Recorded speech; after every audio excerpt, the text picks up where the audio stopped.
Howdy, all. Um, you take a look at my new digs here. The books and diplomas just show how smart I am. Uh, Uh, uh, uh, yes, well, some of them are mine. Some of them are my dad's. But um, Russ, there is a new movie coming out about Roberto Duran. Now, yep. and it's called Hands of Stone, which was his nickname. And when I heard about the Roberto Duran movie, I saw Robert De Niro is playing the his trainer. I can't remember the name of the trainer, but he's playing his trainer. And there's an actor who I think was in the updated Point Break and a few other movies who's Roberto Duran. I can't think of his name. Um, but you and I lived through Duran. You and I lived through his career. I mean, Yep. I think the Leonard fight was in the early, like, 81, The 82. second one. The second one. The first one where Duran beat him. That was Right. right. I think that was 79, but I think the Right. second one was either 80 or 81. So we were alive. And I was a Oh, boxer. I was heavy into boxing. My dad is a huge boxing fan. We watched so many matches. It's not even funny. So it was big in our house. Yeah, it was. I mean, it was big. I mean, I watched it, and I fought Leonard and Hearns and Hagler and Aaron Pryor, Alexis Arguello. I mean, there was all these fighters from the late 70s and early 80s. Well, anyway, the movie is about Roberto Duran's upbringing. I think he was from Panama, Yeah. and how he's discovered and how he became a champion. But the most impactful and most memorable moment of his career was the second Leonard fight when he bowed out in the I think it was the eighth round. Sounds And, about right. yeah, and it was reported that he had said no mas, no more. And you told me that they're trying to sort of revise history Yeah, here. I let you listen to an interview where basically they're saying now he said go to hell, but it really doesn't matter. Like even if he said go to hell and he's not saying it to the referee or Duran, or Leonard, he's saying it to the world. It really doesn't matter. At the end of the day, he was getting beaten pretty good in that fight. Hmm. He just put everything down and walked away from the ref. He had mounted very little offense in the entire fight. I don't care about what he did before. I don't care about what he tells me after. Now, I'm sure the story will be great. Like, I'm not saying people shouldn't see the movie because the story of Roberto Duran is a great story. It's just when you're telling that great story, don't try and change my mind about what happened in the fight. And don't try and change what happened as far as what journalists wrote about either, because essentially, in a very subtle way, that's what you're doing. Yeah, I mean this is the thing that drives me crazy, especially about things now. I'm a student of history. I have a history degree. I was educated to be a teacher, so historical accuracy is something that I'm really a big proponent of. I don't like revisionist history because I think it's just, you can try to adjust things accordingly to what you believe, but what you believe and what the truth is are two completely different things most of the time. Right. Well, if they're saying he didn't say no mas, that is revisionist history because, or if they're trying, I can understand explaining like his point of view or where his life was and whatever, but in the end, he said no mas. It was reported all the time. It was reported for 35 years, and all of a sudden, he didn't say no mas. All of a sudden, he said go to hell. Where was I? Because Yeah, there was this like 2013 USA Today article where that was mentioned, and it's like, why then? Like again, it's just too little, too late. It's was the downfall of his career. It definitely started slipping away after that. He lost to Hearns and Hagler after that. He did win some fights too after that, but nothing to that degree. I mean, again, that was the era where the belts started to become a joke, if you remember, and there were just too many divisions and too many belts. And and that was a big problem. But he always went up in weight class after that. yeah, Why? Because he couldn't maintain his weight anymore. right. Yeah, I remember some of his later fights, and he was not exactly svelte. He, No. he was, he had, I remember him fighting with a gut one or two times. Yeah. And the funny thing is like you look at the current state of boxing right now, and I'm not as much. I have not made the jump like a lot of people to MMA or you know, uh, I just I casually watch it. That's it. yeah. I Casual. mean, I'm blown away by like the YouTube videos of them of the knockouts or things of that nature. Right. But I'm not going to buy a pay-per-view, and I know who Conor McGregor is and I know who Ronda Rousey is, but that's like saying I know who Muhammad Ali is. Yeah. That not exactly means it doesn't exactly mean that I'm a fan of the sport. But if you look at boxing now, boxing has become, I can't say it's a joke, but like who's the heavyweight champion? Tyson Fury? If is he still? I mean, I don't even know. And when you've gotten to a point where it was an important thing, like Ali, like Larry Holmes to an extent, later, uh, who the heavyweight champion is anymore isn't important. And No, and even guys like Floyd Mayweather, I don't care about his undefeated record. It's not the same as Marciano. It's kind of a joke. And so, when you get to handpick your guys and fight them once a year, I don't put that record on the same level as the other record. Now, some people will say, hey, Marciano didn't face the greatest fighters in the world. He didn't, but he fought them faster, and he fought more than one fight a year, and he didn't fight literally guys he knew he can beat. And for a long time, Mayweather was doing that. yeah, and I mean, please, Mayweather waited 5 years. I think it was 5 years to fight Pacquiao. Why? Because the older Pacquiao got, the more of a chance he had. Because I mean, Right. 5 years ago, I think Pacquiao would have beaten him, Right. but he But he waited. didn't want to fight that. Right. Yeah, and it was, so they made it into this $200 million extravaganza, and then it was an easy win for him. And I don't have a lot of respect for Floyd Mayweather. Well, for one, he's a punk. For another, he's just he's been a jerk. He's got that attitude, but he cherry picks, and you should fight all comers. And if you fight all comers and you're 51-0, then more Yeah, power to you. and yeah, it's like that. I'm glad you have all that money. Someday you'll retire with all that money, but you know what? People aren't going to really respect you, and so whatever. I mean, whatever that means to you, that's great. But boxing wise, in the lexicon of great boxers, he's not going to be looked at as one of the all-time greats. He'll be in a list. He's probably in the top 10 or 15 in a list, but he's not like one of the all-timers. That's all. That's just the way I feel. I hope people see the movie, but again, even when you go see it, don't tweet to me and try and change my mind about it, because it's not going to happen. I know how he lost, and I'm going to leave it there.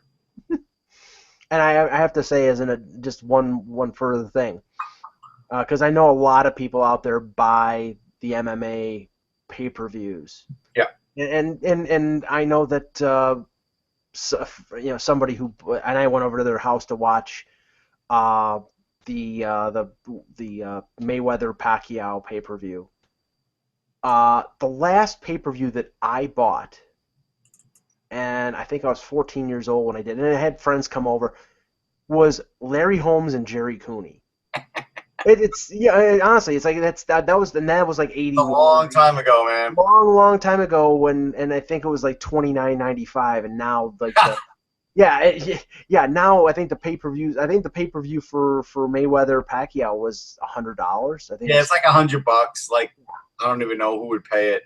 But yeah, that's funny that was the last one you saw. Yeah, no. I can't remember the last one I did for boxing. There'll always be a match that gets my interest, but nowadays there's rarely one that will get me to pay. There's a few boxers I follow, and we'll see what happens with those guys in the future. Well, this will be something that people out there watching the show will probably admit, at least they're as old as us. When cable was either like the cable box, not like back in the 80s when it was like a box like this big and you had little levers on it and Yep. not a remote. Yep. If you switched to a channel where there was a pay-per-view show like a wrestling or a boxing, you'd get the wavy lines. Yeah. But you wouldn't get so you could watch it as long as you could sort of filter through the wavy line. Yeah. And I did that for a lot of fights. Now, those are I said I paid for Jerry Cooney and Larry Holmes. I watched a lot of other ones that were pay-per-view. I just didn't want to pay for them.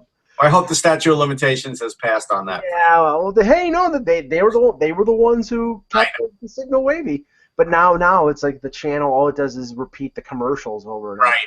Yeah, that's exactly what happens. We should be joined by Eklund in a few minutes. He's in transit, stuck in traffic. So let's get the show started.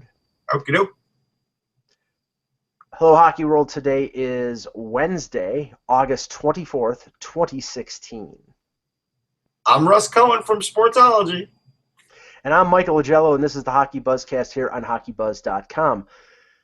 Well, we've had a signing. The thing was, we had a signing yesterday after the webcast, so let's talk about that one first.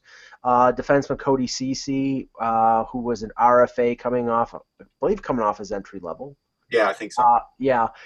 Signs a 2-year, $5.6 million contract extension, $2.8 million AAV for CC. Russ, I mean, he's well regarded. He's a top 4 defenseman. He's young. Yep. He's got a lot of potential. Thought that he might get caught in that where he wants the long-term deal, like a Morgan Riley who got a 6-year deal with Toronto. But in the end, as training camp is 3 or 3.5 weeks away, he signs a 2-year bridge deal. Yeah, I mean, he's 22. He's going into his 4th year now of NHL hockey.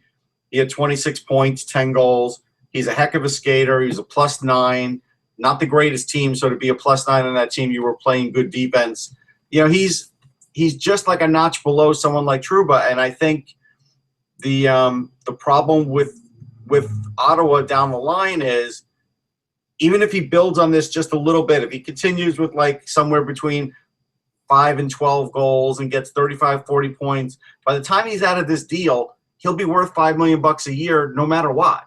Like, regardless if you think he's worth it or not, regardless, so you kind of wonder why they didn't try and get him for less money on long term. Now, they didn't.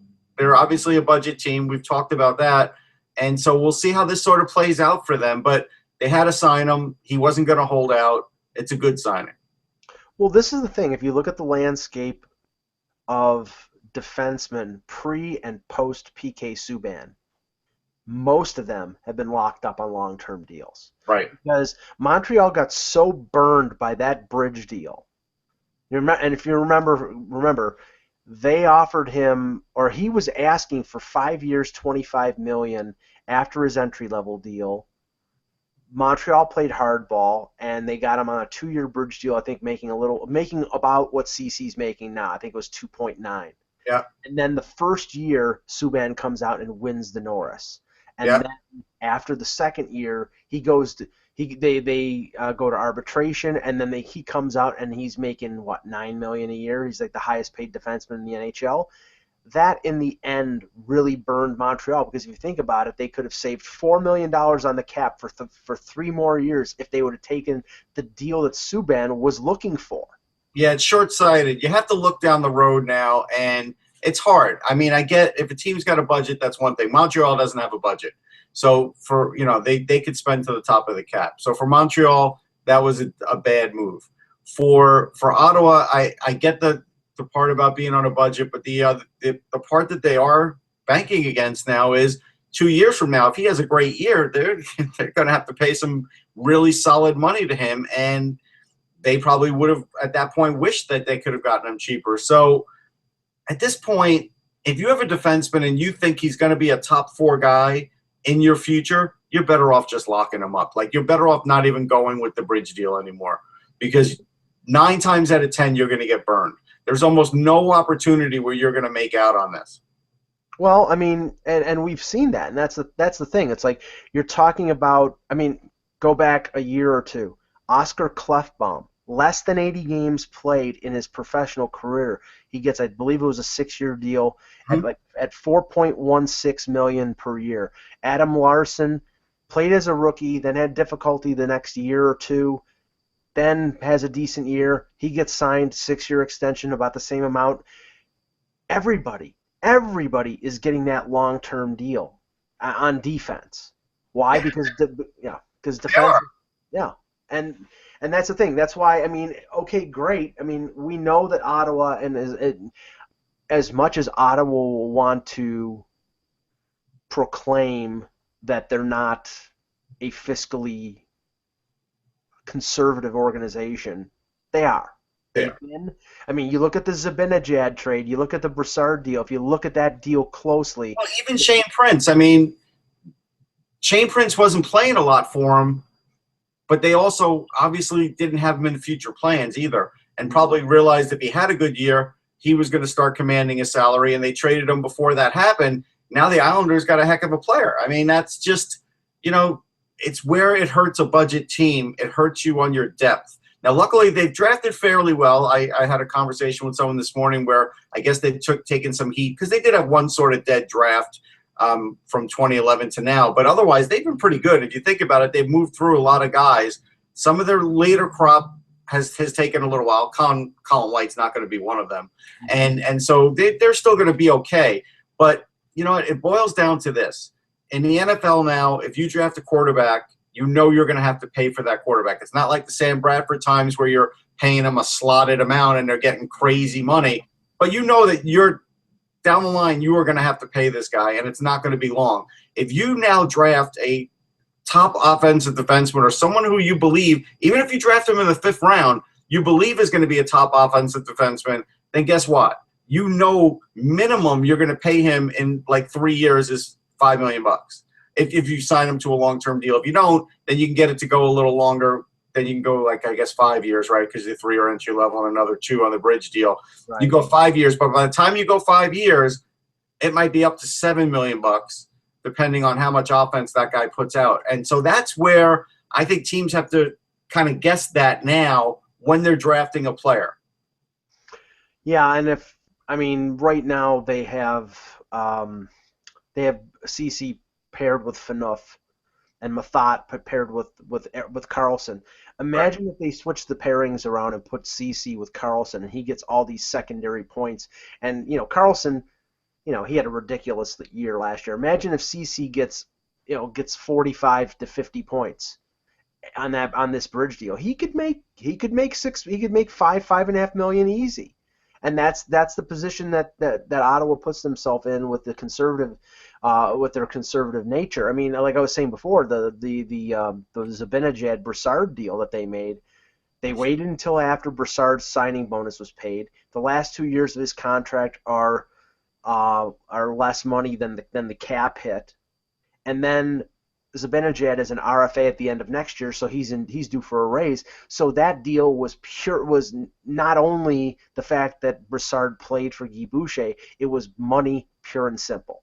Oh yeah, it was like, hey, if they were sort of treading water with Zabinajad, and if he was going to have a big year, they were going to have to pay him. Mm-hmm. So they alleviated that problem, but how many players do you want to alleviate that problem with until all of a sudden it affects your depth? And that's where I think Ottawa's going to feel it someday, is if they keep doing this, boy, they better win at some point, because otherwise it's going to be a problem. Well, and one last thing about Ottawa, the Hoffman deal that they signed, the extension, the first year, as with most Ottawa deals, the first year is a very low salary but a higher cap hit. I think it was I think he was making $5. I'm just doing off the top of my head. I think he's making $5 a year, and the first year was I think 3.5. Mark my words. He let's just say it's set up for him to be traded in after the first couple years, when he gets to be as expensive as his cap hit is, because that's the way they did that with other players. Unless their fortunes turn around then. Right, or unless this guy unless $5 million is such a bargain and he scores 35, 40 goals with regularity. Right. If he's the player that he is right now, then he may be worth it, he may not be worth it, but there's a bottom line there. So yeah. The other signing, this morning, and it's curious. I mean, Yuri Hudler had a really good year 2 years ago. Not as good a year with Calgary last year. He was traded to Florida around the trade deadline. and decent veteran player, and he signs a 1-year, $2 million contract with the Dallas Stars. And I'm just thinking about this, Russ, as based on what we talked about yesterday. Is this a move that, okay, if Nikushkin does go to the KHL, that this is a cover move? Pretty much. I mean, they play different positions, but yeah, pretty much. I mean, they can move things around. I mean, Yeah, they can move things around. The interesting thing is, like, Hoodler had 35 points with Calgary. He had 11 points in 19 games with Florida. He had 6 points, no goals, 6 points in 10 games in the playoffs. That's why he only got $2 million. He has really, when you look him up long term, he's never been a great playoff performer. He's okay. He's a half point a game. And regular season, you're really looking at probably around 40, 45 points in his normal years. He's had some big years. Every once in a while, he'll get to 76 points, and he had 57 points, 60. He has some good years, but right now he's a gun for hire. Teams know what he's about. They know that he's going to get between 10 and 20 goals, and they figure, all right, for this money, we're covered. And like you said, if they lose Nichushkin, they're definitely covered offensively. Yeah, I mean, it's a move that makes sense on a number of levels. I mean, we know that Jamie Benn dropped out of Team Canada for the World Cup. I think the goal is for him to be ready for the start of the regular season, but maybe with a guy like Hoodler there, either they limit his ice time a little bit, or you have another player who can provide some secondary offense, so maybe take some of the burden off of Ben. I mean, I'm sure you don't want Jamie Benn coming off coming off the surgery that he's having to be playing 20 minutes a night. You probably want to ease him back into the lineup, and if you have another extra veteran forward to play with Spezza, to play with Sagan, to play with Hemsky and Sell, then they can limit Ben's ice time, but I mean, I think the goal of this team right now is, to advance further in the playoffs than they did last year. And I mean, not to say that Hoodler is going to make the difference, but no, but he helps them. I mean, it's all going to rely on what happens in net on that team. I mean, that's really the big issue. We don't know what's going to happen. They are spending a lot of money on goaltending, man, and that's either going to get them there or it's going to hold them back from getting there, because they just have too many funds allocated there. Yeah, and that's a bad situation. I mean, Toronto was almost in almost a bad position as they were with Bernier and Frederick Anderson after they had signed Anderson to that extension. Bernier was making over $4 million, and Anderson was making $5 million. That's over $9 million. Well, Dallas is more than that. Dallas is. I think Lettinen is making close to $6 million, and Niemi is making $4.5 million. So you're talking over $10 million in salary, and that's a goaltending tandem that a lot of people think was the reason that they lost in the playoffs. It's true. Yeah. They kept going back and forth between Lettinen and Niemi because nobody was playing consistently good enough to stay in the net. Yeah, it's going to be that's really what's going to make or break their season, and Tyler Seguin's health. I mean, obviously that killed them too, but they're going to have to get better than average goaltending if they want to go far in the West. Yeah. I don't know. I mean, Dallas is a pretty interesting team. I mean, that in that division, I mean, can we say that division's the best division in hockey, or I mean, is it Yeah, it's possible. I mean, it's getting there. I mean, look, to me, I'd like to see what happens with Julius Honka this year for them, because at this point, I would think he's going to get a shot. But is Lindy going to block that? I don't know. At a certain, okay, and I'm not. I like Lindy Ruff. There's Zach. Hello. Hi. Hey guys. How are you? Good. Good. So we're Welcome live. to the Hockeybuzzcast. Thanks. Yeah, sorry about that, guys. Stuff we can't get into yet, but future fun things. So we'll talk about them at some point. But I apologize for being a little late there. And cool. What are we talking about? What are you guys been talking about? Finishing up with the Yuri Hudler signing, and I was saying how it'll be interesting to see what happens with Dallas this year if Julius Honka gets a shot. He's played 2 years in the A. Last year he had 44 points in 73 games. You would think he'd get a shot this year, but maybe Lindy Ruff is going to make him play another year in the minors, and maybe Nichushkin's going to leave, so maybe that's why they did sign Hoodler. But goaltending's still going to name of the game for that team. Yeah, I mean, just Nichushkin's the interesting thing here, right? I mean, he really is. I mean, in many ways, that's the that news, coming out the last couple of days, and then Hoodler signing on, it feels connected. It might not be. I don't think Jim Nill's saying it isn't, but I think that whether or not it feels as if it looks pretty connected, It's a CYA move. I mean, I think it is. I mean, because the thing is, they must be comfortable with the young defense that they have. With Honka, with Lindell, with Alexiak, with all the young defensemen that they have in the pipeline, to not spend that money on, say, a Chris Russell, who they traded a draft pick and a decent prospect in Yoki Paka to Calgary. They didn't spend that money to keep Russell in the fold because they must have enough confidence in those young defensemen that they can do without him. Yeah.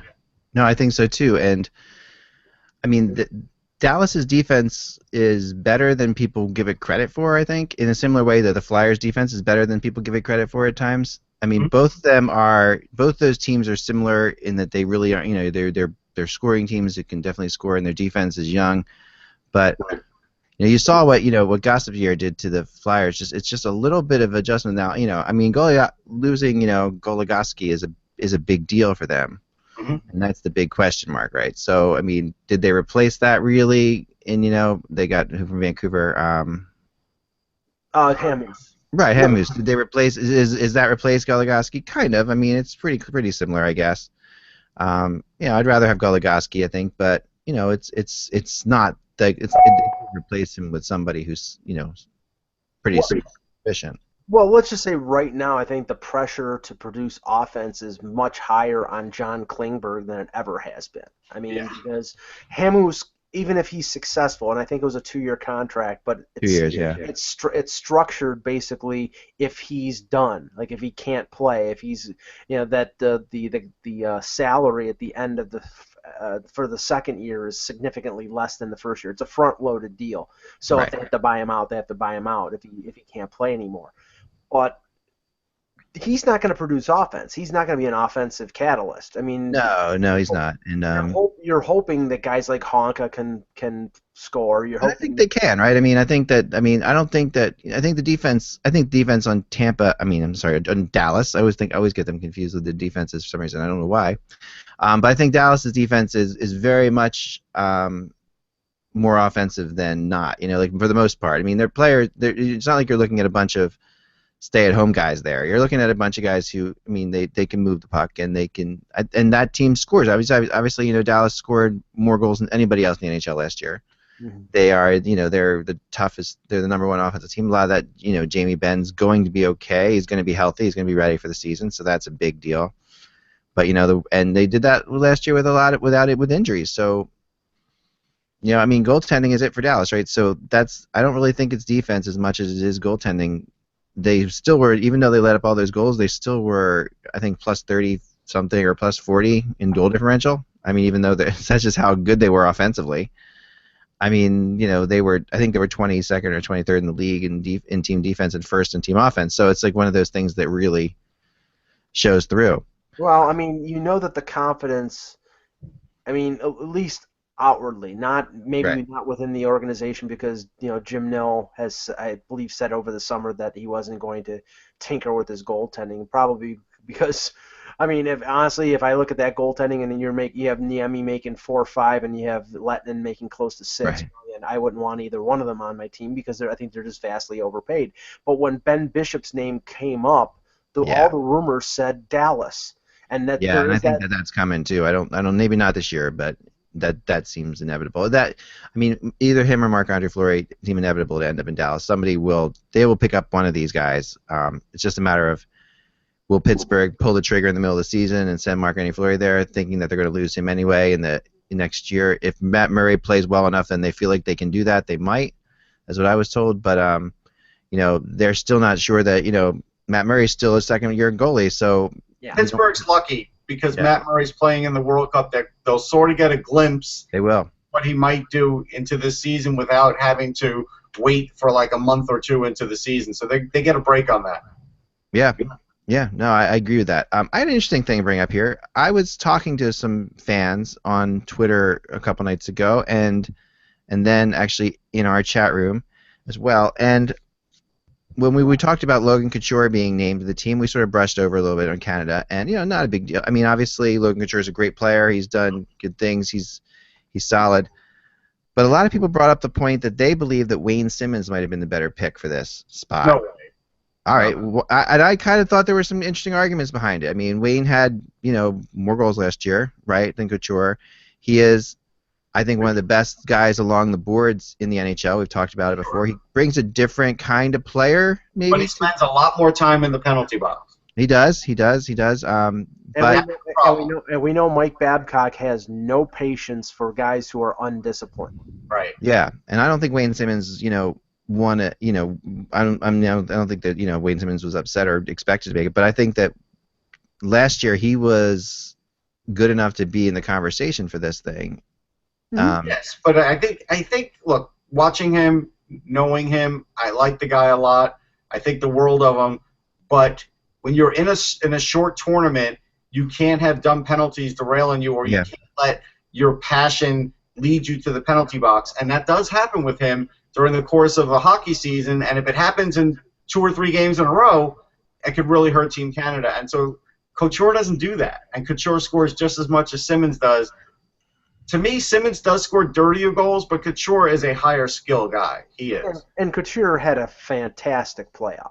I mean, he was one of the best players, one of the highest scorers in the postseason last year, and was one of the main reasons why San Jose got as far as they did. So, I mean, I think it makes sense that he's the replacement for Ben, but I mean, I'm not slagging Wayne Simmons. No, I don't think it's slagging Wayne Simmons. I mean, Canada's Canada. It's tough. It's obviously we're talking about a really tough team to make. I just feel as if watching Wayne Simmons last year, I talked about it a lot on the podcast. I'm a huge Simmons fan, and not because he's a Flyer, just because I've always been a Simmons fan. And even when he was a King, I thought that this guy had unlimited potential. And now, this past year, I thought he was entering into star categories because, I mean, not just for goals, but the way he scored goals, his timeliness of scoring goals was really outstanding. His determination, his effort. I mean, his effort was always the issue, right? He was inconsistent at times, but when he was on, And last year, he seemed to get past a little bit of that streakiness to his game, and pretty much was on the whole year. Maybe some say he kind of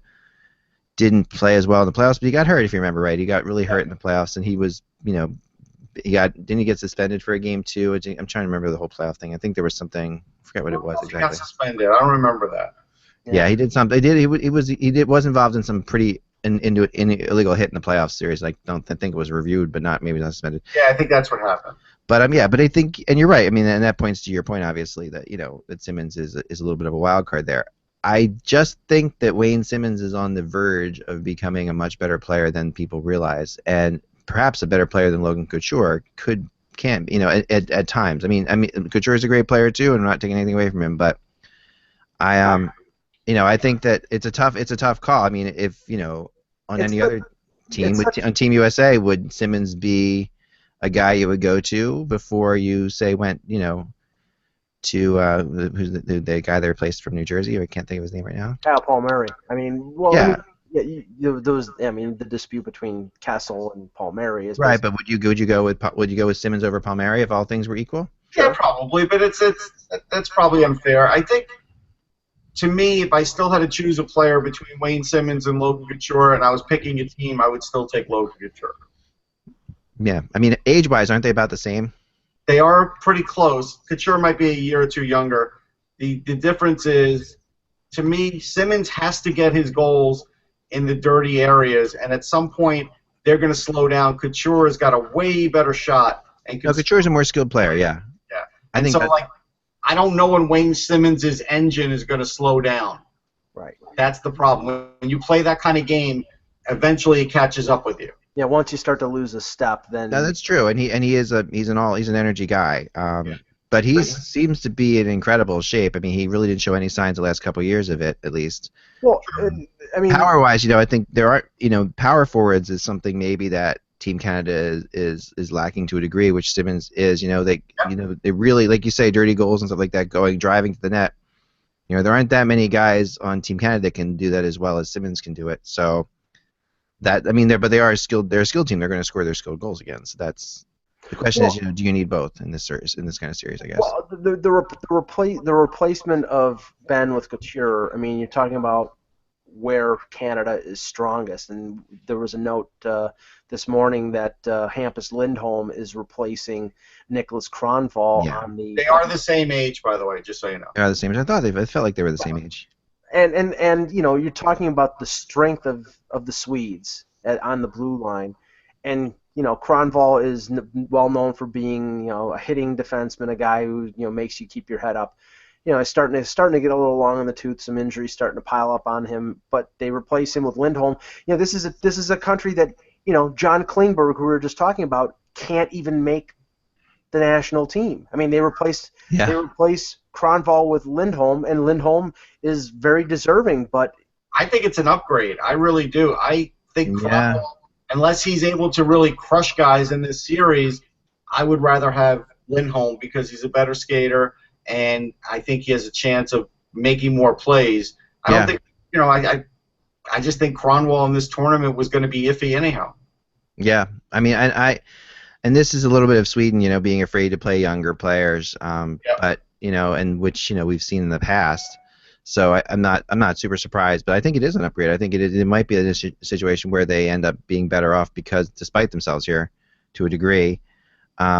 I don't know. By the way, someone sent me this. I don't know if you saw this with Logan Couture. They did talk to Logan Couture about Crosby. Did you guys get into that? Yeah, we didn't get into it. You could. It's pretty funny, just like it's something ridiculous, but it's like he's on my team now. He can cheat on faceoffs as much as he wants to, that kind of thing, which is just a good written and kind of like in a way like an admittance by Couture that maybe that and kind of gives me a little more respect for Couture in some ways because. Maybe that Crosby cheating on faceoff thing was like just a major distraction play that Couture was. No, you think it was gamesmanship? I mean, I think it might have been a little bit. I think what he's saying here is I know he cheats, but I'm on his team, so I don't mind that he cheats now because I'm going to benefit because he's on my team. Yeah, I think Couture has always been a straight shooter. Anytime I've ever spoken to him, the guy has never minced words or ever backed down from anything he said. And he's not backing down now. I like it. I like it too. I like he's not backing down now. I just think that during the playoffs last year, it was funny how it was one of those things that a typical stupid like Pronger stealing the puck type thing in my mind that just. Oh, it was set on media day though, right? If I remember correctly. It was set on media day, yeah. So, I mean, clearly he knew he was setting things up with it, so there was some gamesmanship there. Yeah. But there had to be some there for it to have any weight, and there is. I mean, part of a good face-off guy is knowing how to cheat. You have to know. I'm not sure Bobby Clark ever took a face-off without cheating. I don't think he ever did. Mark Messier took very few face-offs without cheating. Yeah, I mean, it's just that's what you're taught right from the very beginning, and that's just the rules of face-off taking in general are just a little bit, bizarre in and of itself. I mean, what is it really? 101, yeah, there you go. Yeah, it's really it's hard. They're so hard to possibly monitor. Well, look now the thing has become, hey, if I'm facing off against Mike and I know Mike is a better face-off guy, I'm just going to tie him up so my teammate can fuck. That's what happens. That's what happens way too often now. I mean, but it's just part of the strategy, And if I was Bobby Clark, what I would do is I'd take my stick and right up your. Because that's what Bobby Clark did. Okay, you think you can beat me? I'm gonna stick my stick somewhere where the sun don't shine, and then I'll teach you not to beat me on face-offs. Sure. Can't deny it. Oh man, here's a good trivia question for you guys. So, this is from Reddit Hockey Today, and I thought this was really funny. Can you name the forward last year who was the least effective in the NHL for the amount of time he played? Like just putting in the least amount of points, contributing the least amount. I mean, I know it's a very vague thing, but I'll give you a hint that he was at one time a Flyer. Just throw that out there. Okay. That eliminates Nazem Kadri. Right. So this guy just last year, based on his minutes played and the fact that he just barely. So that eliminates Scott Gomez. Yeah, I mean he was up there probably. He had to be up there. Reggie. I'm going to go Scotty Upshaw. Nope. That's pretty good though. I mean, Scotty didn't have many points last year for sure. Not Scott Hartnell, is it? No. Hartnell did pretty well. Hartnell had a good year. He did pretty well considering.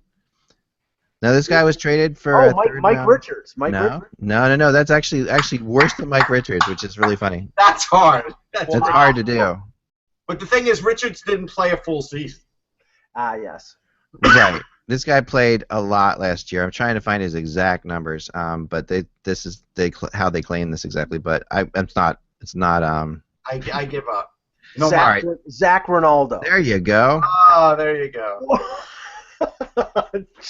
Zach Ronaldo, traded for a third-round pick inexplicably last year. That's for Ron Hextall. I mean that is one of the ones that Hextall. That's the Bruins having issues. Yeah. To quote a Genesis song, that's robbery, assault, and battery. Oh yeah. I mean this is. Now, did you see in the prospect world, Russ? We had some interesting stuff. Wait, hold on. Scotty Upshaw had 14 points. Okay. In 70 games. And what did Ronaldo do? Oh, I don't know. He probably did less, but I think he had like 4. But I don't think he played in 70 games. Let's see. He played in a lot of games. All right, let's see. I'm looking it up. I'm not quite sure how they came up with this, but I'm sure if you ask Zach about it, he'll give you a good answer. Yeah. He had 3 points, but he only played in 52 games. 3 points, but 3 points in 50 games. Okay, that's not much. I guess that's pretty significant. Yeah. All right, so prospects. Go ahead. Lay it on. A prospect here that Stan Bowman just called one of the best hockey prospects he's ever seen, a 15-year-old. Oh, see, I probably don't know him yet. Go ahead. His name is Luke Toporowski. Yeah, don't know him yet. Yeah, I don't know him yet either, but Stan Bowman just came out and said, he's a Spokane Chiefs 8th overall pick in the Bantam draft, I guess. He's apparently, people are saying, I was looking it up a little bit, and I'm sure we'll be talking about his 15, obviously. So I guess he's got exceptional status, the thing that we hate to talk about. The thing we hate to talk about, yeah. I mean, so what is the HPBHL? That's he came from the Chicago Mission Bantam Minor AAA. Okay, right, so Chicago Mission are a known team, and in Bantam hockey, they're a really good team. A lot of guys have played for the Chicago Mission. So in 42 career games, because they basically play 21 games a year for that team. Right. You're not talking about a lot. He has put up 65 points. So I mean, let's wait and see. I mean, it's a little early for Stan Bowman to say something like that. Yeah, don't put any pressure on the kid. Jeez. No, but I mean, so Spokane is in the WHL, right? Yes. Spokane, yes. Spokane, yeah. Yeah, so there we go. And where's he from? I'm trying to find out where he's from, actually. Let's see where he's from. I don't know, but I mean, look, nobody said that at 15. He's an American. Okay. Nobody said that at 15 for Austin Matthews. So, I mean, it's a little early. And this is why I hesitate when we're talking about 15-year-olds. I really... Right. Oh, yeah. No, it's tough. I mean... Bond Sr. was a hell of a 15-year-old. So what does this mean when they say nation, USA/Canada? Yeah, that means that he was born in the U.S., but his parents are Canadian, keeps up dual citizenship, and when it comes to like a big tournament, has probably flipped and played in Canada. Right, and he has, and probably has not. And remember, once he plays internationally for one of those countries, then he's locked in. Right. He probably hasn't played for either one. Or not a big tournament. That's probably true. Right. Yeah. But if he plays in the under 18s or if he plays in the World Juniors, he'll lock in. Then he's locked in. Although Brett Hull didn't lock in, right? He actually switched. That was before they set the rule. Because remember, true. Brian Trottier and Tony Esposito were Canadian, but then they switched That's true. I forgot about that. Yeah, that's what made them. That's right. That's what made them get the rule. That's right. There you go. So yeah, it's 2001 birthday, which is pretty freaky. Yeah, I don't even want to think about that. Yeah, Oh, God. I know. So there you go. He's we'll see. It seems like, I mean, it doesn't seem as if there's a generational talent next year. Maybe is there not a generational Well, I talent? mean, There's no two one. really great, unbelievable players. I mean, Nolan Patrick. Go look Right. at the numbers. He's getting 100 points. Right. And he's big. He's 6'3". And Liljegren looks like he could be the best offensive defenseman I've seen in a couple of drafts now, other than Ekblad. I mean, like right beside Ekblad. I mean, so I think we've got guys. There's plenty of. I mean, Kaylor Yamamoto is going to be a heck of a player this year. I mean, he's not the big guy, but he's a good player. This time last year, Patrick Laine was maybe a top 10 pick, but he was not a top 2 pick. Right. His bones were made at the World Junior, at the year that he had in the Finnish league, and then playing at the World Championship. So I mean, yeah. I was one of the few when I put out my first rankings that had Laine as the second pick, and I never moved off it. Most everybody else, all the big ones had Puljujarvi, and then eventually changed. So Mike's right; those things do happen, and they do change in the course of a year because of those kinds of tournaments. And wasn't Puljujarvi ahead of Matthews until I'd say probably, April, May of last year? I mean, I don't think so. I think in some European rankings and stuff, but I think some of those websites had him there. But I don't think that was really going to happen. But, as again, Liljegren, I mean, he played in the under-18s this year. Yeah. I mean, he played well on the power play. So yeah, that's pretty great. That is amazing. Vegas will have an AHL affiliate by Christmas, according to people. Wow. Who know about this? Now it doesn't mean that they'll be playing this year. Now let me ask: Will Vegas's AHL affiliate be in Reno? That's what the feeling is. Lake Tahoe, Reno, that area. Because if you think about it, all those AHL teams that are based in Northern California, if you have an AHL team based in Reno, that's not a long commute for that team to play a lot of the California. Why don't they just commandeer the other rink that's in town? I mean, they are playing a college hockey game there. I mean, they could just go where the Wranglers used to play and renovate a little. Play at the Thomas and Mack Center. Play where UNLV plays. I think they don't want to compete with themselves, right? No. I mean, the Wranglers, their rink is inside of a hotel. I stayed in a hotel. I forget the name of it. Yeah, I know what you're talking about. I don't think they want to compete with themselves, though. I think that. I don't think they're competing with themselves. I think they would have a situation like the Flyers and the Phantoms then. Not yet, though. I mean, not when you're trying to get it going. I think. I mean, in my opinion, like you want to just have like the one. You want to have hockey games be really unique situations. I think. I mean, they will share an ECHL team apparently with somebody, which is common. That's not uncommon. Yeah. But there have been also talks about Albuquerque maybe. As a possible place for them to put an expansion team, an AHL team. The Coyotes affiliate is in Tucson, I believe. So, right. You've got those group of teams in Southern California for Anaheim and LA, and I think Edmonton's is in Northern California with San Jose. Is that like the Tucson Deadwoods? Like, what do they call themselves?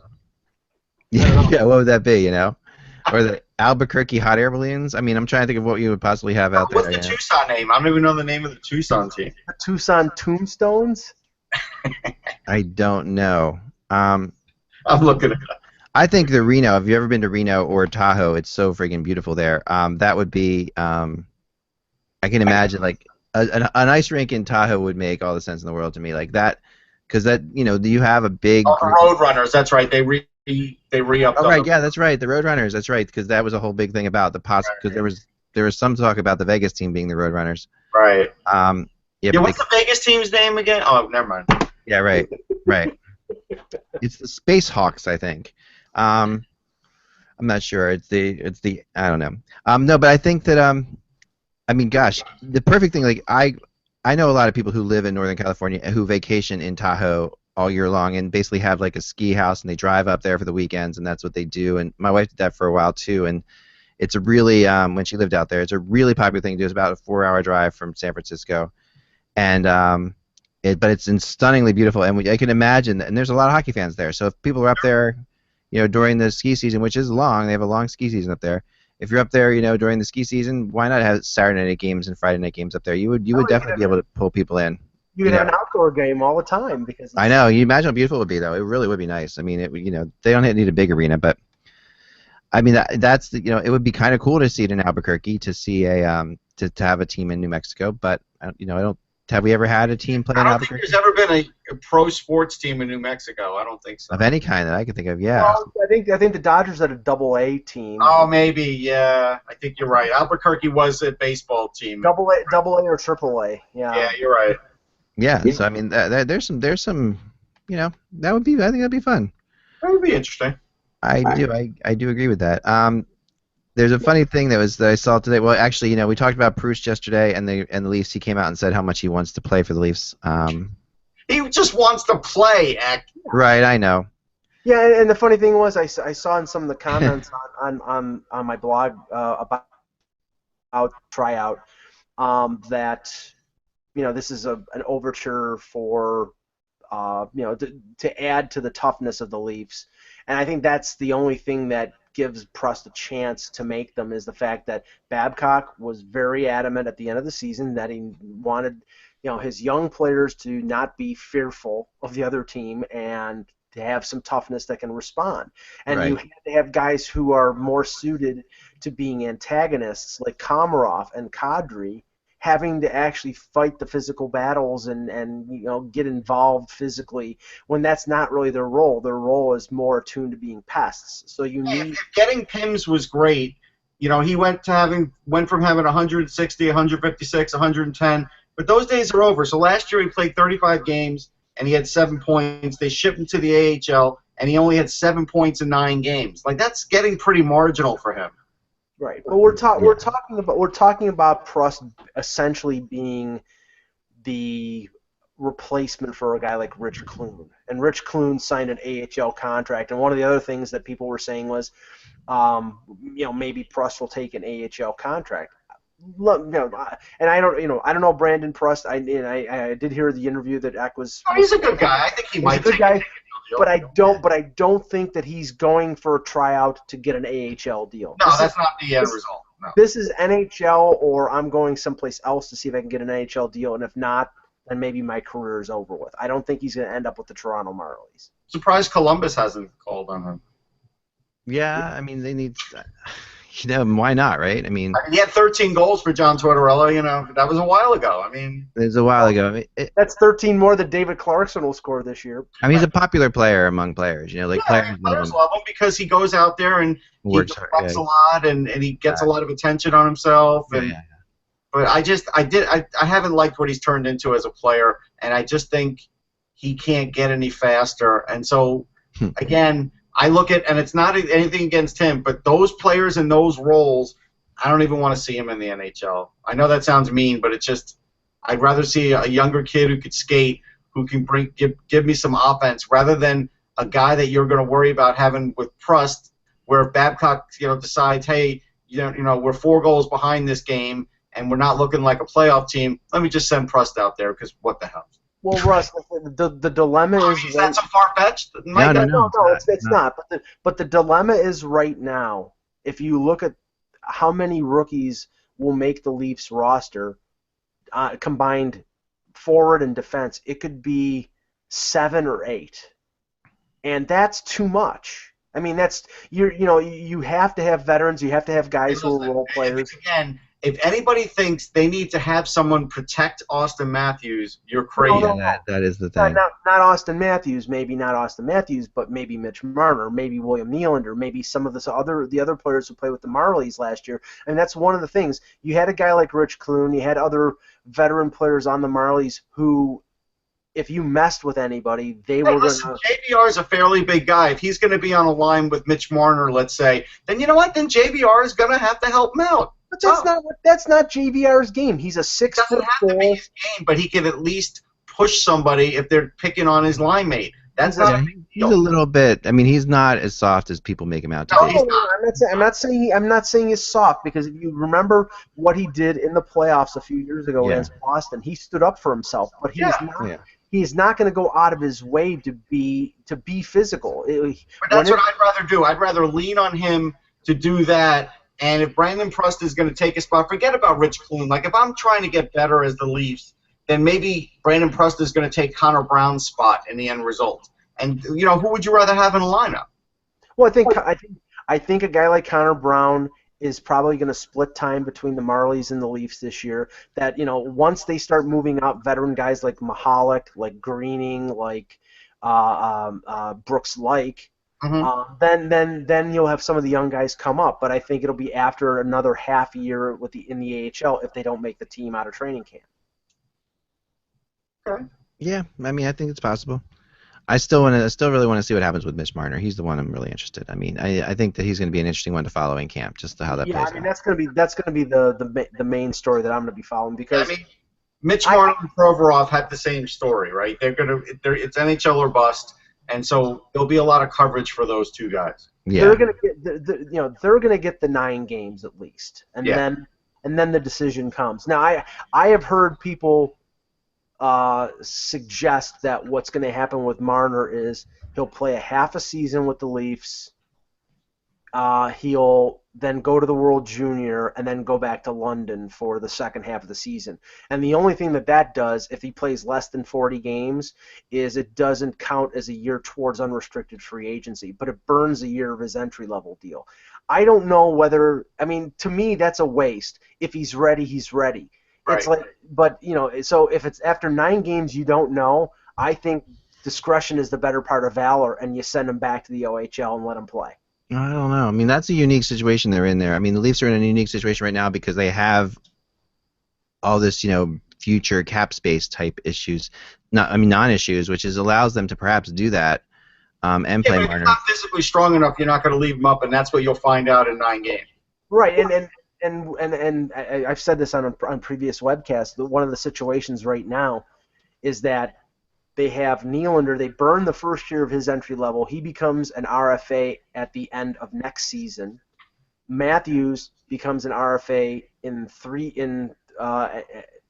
2 more after this season, in 2 more years. And then if they send Marner back to the OHL and he starts next year, then it would be the year after Matthews. So it would be staggered. Instead, if Marner makes the team this year, then Marner and Matthews become RFAs the same year, just like Calgary is having with Monahan and Goudreau. And right now they've signed one and haven't signed the other. So I think that's a little bit of a difficulty that they may want to avoid. And if Marner isn't ready, they can send him back to the OHL, and they preserve that year, and then they can stagger those contracts. Like, here's the situation. Like, perfect example was I was watching Hard Knocks, and they have a running back, Todd Gurley, and during training camp, basically the coach, Jeff Fisher, went up to everybody, players, coaches, and everybody, and said, you can't touch him. Don't even try and touch him. You got to leave him alone. He's got to be healthy when the season starts. So if that's the case for Mitch Marner, if you see that he can't take the rigors, you're not going to leave him up. It's just you're not going to do it. Right. And when I talked to him at the rookie development camp last month, he was at 163 pounds, and he said his goal is to get to 170. But then other people in the organization said, well, the weight's not the important thing; it's just being stronger. Well, I mean, I think they go together. You don't want to be 170 pounds and be slower. You want to be whatever you can be and maintain your speed and elusiveness. But he's got to be strong, and he's got to be able to it's not even the fact he's got to be able to battle people in the corners. He's just got to be able to withstand the punishment that goes with day-to-day playing in the NHL. Right. So this just in, the Jay Bouwmeester has been named to Team Canada. For? I'm trying to find out why. So he can partner with Alex Pietrangelo, probably. I'm trying to see. It says, okay, hockey announced today. This is a press release from the NHL, right? Mm-hmm. Has added to its 23-man roster to the World Cup the best. Okay. He replaces injured Chicago Blackhawks Duncan Keith. Yeah. See, now we're starting to see the swap outs. Yep. Yeah. That's not a great trade. No. No, but I mean, Downgrade. but Bouwmeester, Bouwmeester was on the Olympic team, and Yeah. his defensive partner is Peter Angelo, so it makes sense. But it is a huge downgrade. It's yeah, sure, and Yeah, you're and dropping that's one of the the top thing. defensemen in the league here. All of One a more sudden, downgrade. I'll tell you, if they get a downgrade in net with Carey Price, that team is in a little bit of trouble. I hate to say it. and it was announced this morning that Braden Holtby was injured in the first round series against Philadelphia, hurt his knee. We all saw Yeah, that we happen. knew that. We knew that. Yeah, we saw that happen. Right, and he didn't have any kind of off-season surgery, but now you're talking about the top two goaltenders. He's supposedly 100% healthy, but you're talking about the top two goaltenders going in with sort of injury question marks with Price and with Holtby. Who's their third goalie? Crawford. Crawford. Yeah, I mean, it's not like they're not going to be hurt there. Yeah, they're going to be all Yeah, right. he only won 2 Stanley Cups. No, but here's my thing. You keep downgrading. You keep downgrading. Nobody's getting downgraded off Team North America. Right. No, none of those guys have. I mean, they're all healthy, Those right? guys have injuries. No team is trying to save them, saying we can't let him play. And I saw Yeah. that there was a quote from Connor McDavid that says, "Hey, I'm not 18 anymore." Like I just think the longer this goes on, the more this favors the youth of Team North America, with a lot of these star players dropping out. Well, I agree. that Russ, I agree. But then the thing is, if this was the Olympics, would these players be dropping out? Yeah, I think they would now because Yeah, I do too. things have become too important. Things have become too important now where Yeah. there's too much pressure on them to come back injured. You saw what happened with Tavares. That was the Olympics. That was devastating to the Islanders. I mean, Yeah. Stamkos tried to make it back and couldn't. Right. That was devastating. I think there's going to be a change there for that Yeah. kind of thinking.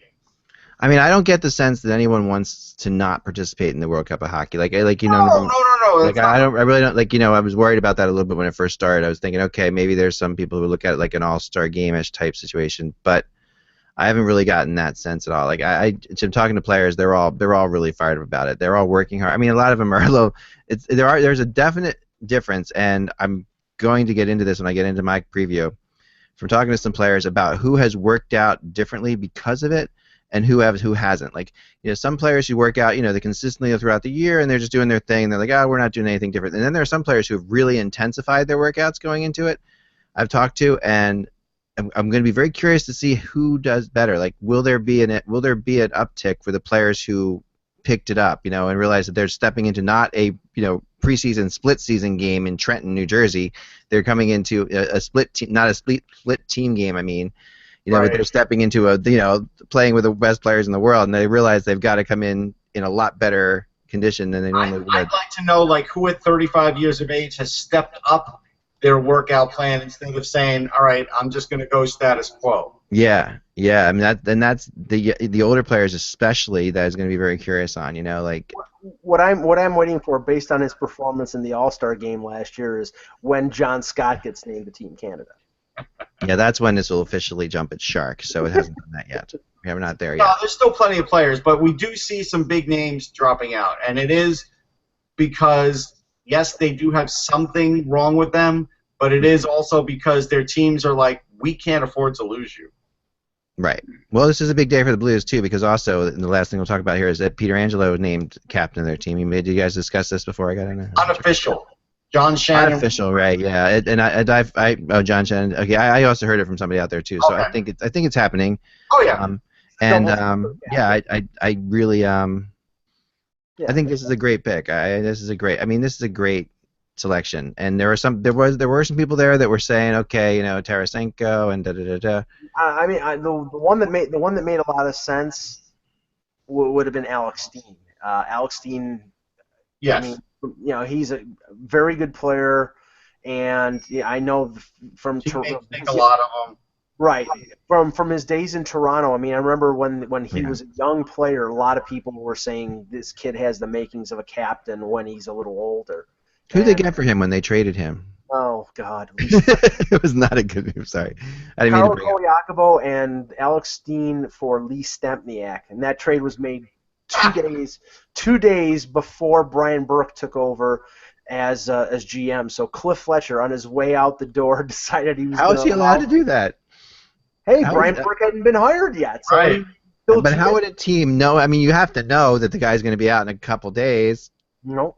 They signed off on it. Maybe did that Trader Cliff. You had to do have it. anything to do with why he was not there a couple days later? No. I mean, Cliff stayed on as a senior advisor. Right. And basically, I think he was advising the GM never to make a trade like that. Yeah, Kolyakovo and Stepniak have each played for a dozen teams since then. I mean, they both have really traveled around, where Steen has stayed very happy in St. Louis and done a good job. Here's the big question. I remember going into the draft, into the 2008 draft, I was higher on Peter Angelo than I was Zach Bogosian. And so you kind of wonder now how that's really worked out for St. Louis, because that's just one pick difference. And I know. They probably had Bogosian on the board. And they probably had Luke Shen on the board, too. Yeah. Boy, did they make the right choice. They made the right choice. I remember talking to him when he was a rookie at the NHL final. Yeah. Before the prospects came in, I really liked him. I just thought Peter Angelo was exceptional. Like, just in terms of people usually having talked to a lot of young guys coming in the league before at that same event where they bring the prospects in for the All-Star game. I thought Peter Angelo really stood out to my mind in my mind as like, this guy's really exceptional, So I think as a captain, it makes total sense to me that. The mind-blowing one is still Carlson got picked 15th. We still don't know how that happened. I had him ranked higher than that. I did, because I saw. It's funny. I knew he was skinny, right? But I watched him in the World Juniors and saw the way he commanded a power play and said, "This kid can do this at the next level. Like, this kid's just a cut above." And he went 15th. Well, the funny thing was that Luke Shen was taken 5th by Toronto in that draft, and the next two of the next 3 defensemen that were taken were Tyler Myers, who won Rookie of the Year, and Erik Karlsson, who's won a couple Norrises. Yeah. So, and the thing about Peter Angelo is, and a lot of people were a little not souring on him, but the fact was they kept him. They let him play another full season. In the OHL after that was smart. They didn't rush him. And then he played 9 games the next year and then went back to play in the OHL again. So they did not rush him, and that I think because he was a tall guy that hadn't filled out, and they waited on that. Right. Yeah. Whereas you look at Bogosian, and I think Bogosian, because I think he had that body all along. He's been that size all along. Exactly. I remember asking him what he was most looking forward to about the NHL. And he looked straight at me. He's like, "Yeah, I've been thinking about that. I'm glad somebody asked that question. I know exactly what it is." I'm like, "Okay, what is it?" He's like, "Yeah, this is totally different." He's like, "Than most people." He says, "But I can't wait to play myself in video hockey, like my own." I says, "I've created myself all these years, but I want someone else to create me, and I want to play it in video. Like I can't wait till I'm on, EA Sports' NHL series and playing as myself. I want to do that." He says, "Because I've always created myself." He's like, "I put myself on other teams." Now, if Alex puts in a good word to me, I could find out what he's ranked. I could talk to the guy who does the rankings, but Yeah, Russ has connections that that so many gamers would kill for. As far as that goes, Bogosian played 47 games as an 18-year-old with Atlanta, and then played a full season the following year. So yeah, Bogosian has been one of those. He's a good defenseman, but they did rush him. Yeah. They did rush him, and I always compare a defenseman who gets rushed to a guy like Glenn Wesley. Glenn Wesley, when he came up as a rookie, he never got better than he was as a rookie. He was good as like a 20-year-old when he came up, and then never got better. And Bogosian has basically been that. He's been the same player that he's been since he was 18 years old. I think my target guy for that is, you mentioned him, is Luke Shen. Honestly, Luke Shen is the guy that I would say more than any other. It just shows that, because he had. I think he's gone downhill since his rookie year. He has talent, and he has.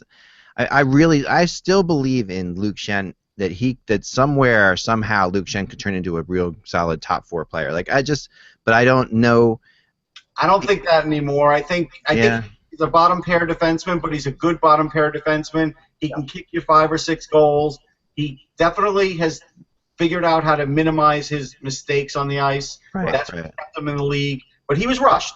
But he was also and especially offensively, that was the big thing with him. They really wanted him to produce. A tougher league, right? So they brought him in to sort of be that tough guy and give them offense. That's what the Leafs were looking for. I had high hopes that he could become Luke Richardson for the Flyers. Like I thought that, that when they first got him, I'm like, that's his upside, right? He can come in because he led the league in hits at one point, or he was a good hitter. Yeah. And and not, I didn't want anything out of offensively. I just wanted him to hit people, and I wanted him to be solid defensively, and and really offensively, it's funny. He had that game last year in the playoffs for the Kings where he had 2 goals. I think that was really funny. That was a huge game for the Kings, and he basically kept them alive. But at the end of the day, and he's a good guy, Luke Shenny, and he really has had a hard time of it. And in Philadelphia, I thought he was solid enough. And but he wasn't, worth what they traded for him, obviously. So, at the end of the day, that was a major mistake moving out Van Riemsdyk for him. But now, and I think Van Riemsdyk still has a lot more to offer. I mean Van Riemsdyk can still get 25 goals to 30 goals. Yeah. And Van Riemsdyk, he does have a problem staying healthy now, though. He has a problem staying healthy, but if Toronto were to see the playoffs again, in our lifetime, which I would assume would happen, well, JVR could be a big part of it. He might be, but the thing is that Van Riemsdyk has 2 more years left in his contract at $4.25 million, which is very reasonable. And where the Leafs are right now, by the time they make the playoffs, if they think JVR is part of the long-term solution, they may re-sign him. But still young. He's right. He's 20. I think he's 26 years old. But he's the same age as Patrick Kane. Remember, I mean, it's like. Right, but the thing is, Zach, is that in 2 years he's a UFA, and his price is going to go up, and that's when you're going to have to start paying Matthews and Marner and. But you need 30-year-olds on your team, like you do. Like you just, you can't win in the NHL without a couple 30-year-olds who are capable of playing. That's why I think that. Hard. We understand. We know that you're hitting a certain age now where you're rallying for the older guys to stay in the league. We get it. I used to be there. I understand. You're the old man. No, I know that, but I can see. I'm the youngest on this group. I know, but I see it's just starting. So I'm going to give you a little intervention and just say I could see when it's first started because I remember when it happened to me. all I'm saying is this. As long as I'm sorry, let me respond to that, Mike. As long as Jaromir Jagr is in the NHL, I do not feel old. That has been the key. Like Jagr is somebody that I watched as a kid. Before I was doing this, right? To me, in my mind, I watched him as a kid. I mean, I was in college or high school or whatever. But I feel like, what year did he come in? 90. He was drafted. 90. Okay, so I was starting college, but it's still, to me, that's still a kid, and Jaromir Jagr is the oldest guy in the NHL, and he's 5 years younger than me. No, I know, and it's like, and it's true, but he is one of those guys that I still relate to as when I interview him, he's still like somebody that I watch. Like this is like, and that's how the players feel too around him, which is really fast. Like and they're younger than me, of course, but they all feel like that. This is a guy. So as long as he stays around, so it's really important that we all give him positive energy to stay around, because the second he leaves, we're all screwed. Because then it's like, who are we looking at? Shane Doan. It's like then we're talking about people who are we're part of like.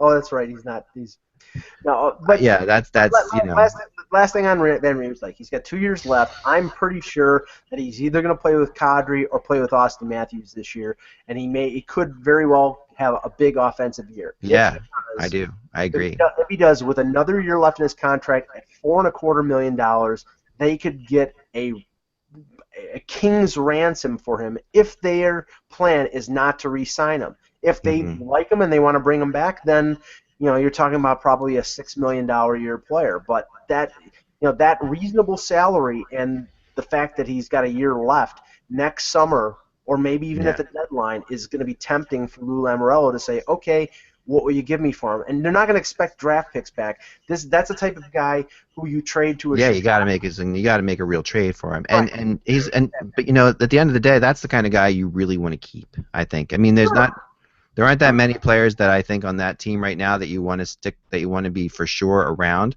But he's one of those guys who will. Why wouldn't you want to keep him? He's got skill. He's also shown in his history, which is a while ago now, that he was a good playoff performer. Like that he actually came up big in the playoffs for the Flyers, and I believe even for the Leafs that one year. Yeah, right? he played well. He played well. And and came up strong for Team USA, and in Sochi too was pretty good there. So I think that you'll see more of him. I mean, he's a big hope. The last good playoff performer for the Leafs was Matt Sundin, but I get what you're saying. I know. Maybe Ed Belfour was actually in my mind, but yeah, I don't know. Russ is just saying that to piss me off. That's all he's saying. Doing that. Remember, without the buzz, it is just hockey. We will talk to you tomorrow.